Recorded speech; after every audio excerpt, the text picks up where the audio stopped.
Panorama group, जो सोचता है वो करता है। आपके अपने सपनों का आशियाना।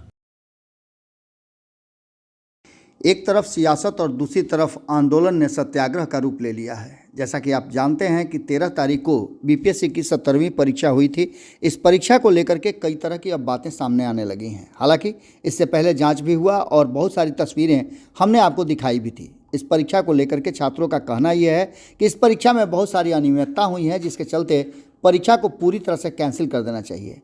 लेकिन सरकार का मानना है, और जो जांच रिपोर्ट सरकार के पास पहुंची है, बीपीएससी के पास पहुंची है, उस जांच रिपोर्ट के माध्यम से कहा यह जा रहा है कि बापू सभागार परीक्षा केंद्र में जो गड़बड़ियां हुई हैं उसको लेकर के बापू सभागार का ही परीक्षा रद्द किया जाए और उसकी पुनः परीक्षा कराई जाए। इन सभी विषयों को लेकर के छात्रों का आंदोलन जारी है। 18 तारीख से लगातार छात्र पहले तो कोशिश किए कि बीपीएससी उनकी बात समझ ले और पूरी परीक्षा रद्द कर दी जाए। इसके पीछे वो बहुत सारे टेक्निकल कारण भी बता रहे हैं और ये भी बता रहे हैं कि प्रश्न पत्र भी एक तरह के होने चाहिए, और इसी बात को लेकर के वो लगातार धरना स्थल पर धरना दे रहे हैं। गर्दनीबाग धरना स्थल पर पिछले 9 दिनों से उनका धरना जारी है और इस धरना स्थल पर एक से एक दिग्गज शिक्षक जो हैं वो पहुंच रहे हैं। लेकिन इन सारी बातों के साथ साथ जहां एक तरफ कई ऐसे बड़े नाम वाले शिक्षक पहुंच रहे हैं, कई ऐसे शिक्षक हैं जो गुरु के नाम से जाने जाते हैं, वो भी पहुंच रहे हैं, तो दूसरी तरफ आपको बता दें कि राजनीति करने वाले कई दल के नेता भी वहां पहुंच रहे हैं। पहले तेजस्वी यादव भी पहुंचे,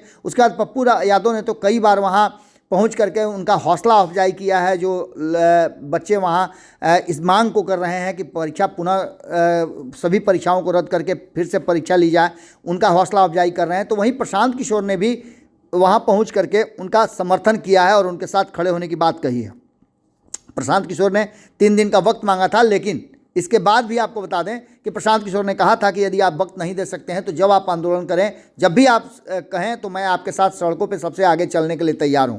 इन सभी बातों को लेकर के वहां रमेंद्र सर जो हैं वो छात्रों के आंदोलन को बहुत ही संयमित ढंग से चला रहे हैं। लेकिन इन सबके बीच में सरकार के तरफ से जो बातें सामने आ रही हैं, सरकार ने कहा है कि जो फैसला हुआ है और जिस तरह के जांच रिपोर्ट आए हैं उसके आधार पर हमने फैसला ले लिया है। लेकिन पुनर्विचार की बात को लेकर के भी अब चर्चाएं हो रही हैं। लेकिन इसी बीच में जो बयान आए हैं जनता दल यूनाइटेड के राष्ट्रीय माफ़ कीजिएगा जो मुख्य प्रवक्ता हैं नीरज कुमार, उन्होंने साफ साफ तरीके से कह दिया है कि ये छात्रों का सपोर्ट नहीं बल्कि अपनी अपनी राजनीति चमकाने का एक जरिया बना लिया है उन नेताओं ने, या फिर जो लोग महत्वाकांक्षा रखते हैं आगे आने वाले चुनाव को 2025 में लड़ने का।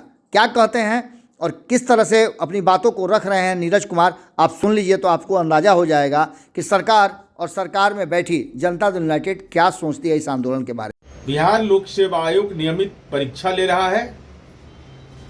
कुछ लोग को रोजगार देने के मामले में राज्य सरकार की कार्रवाई से राजनीतिक अपच हो रहा है, तो विद्यार्थियों को भ्रमित कर रहे हैं, परिस्थिति जन्य शुभचिंतक बनने का दावा कर रहे हैं। सच तो यह है कि बिहार लोक सेवा आयोग की परीक्षा में आंगनवाड़ी सेविका का बेटा आज टॉपर बन रहा है। इसलिए अभ्यर्थियों से हम अनुरोध करेंगे कि दिशा निर्देश का पालन करिए। अगर साक्ष्य है तो आर्थिक अपराध इकाई को इसकी तथ्यगत जानकारी दीजिए। ये उकसाने वाले लोग, उकसावा के आधार पर अपना हित साधने वाले लोग, वैसे लोग शुभचिंतक नहीं हो सकते हैं। वैसे लोग बच्चों और अभ्यर्थियों को उनकी भावनाओं के साथ खिलवाड़ कर यूज एंड थ्रो की नीति अपनाते हैं। पनोरमा ग्रुप, जो सोचता है वो करता है। अगर ये वीडियो पसंद आई और वह बिहार के राजनीति और बिहारियत से सरोकार रखेनी तो सब्सक्राइब बटन दबा के चैनल के सब्सक्राइब कर ली। ओजे एगो घंटी बा, ओकरा बटन दबा देला से कुल सटीक और मारक खबर रुआ मुफ्त में मिल जाई। अगर रुआ पत्रकारिता के हमनी के नया प्रयोग में सहयोग कर चाहतानी तो ज्वाइन बटन दबा दी। पेटीएम नंबर नोट कर ली 9386816700। धन्यवाद।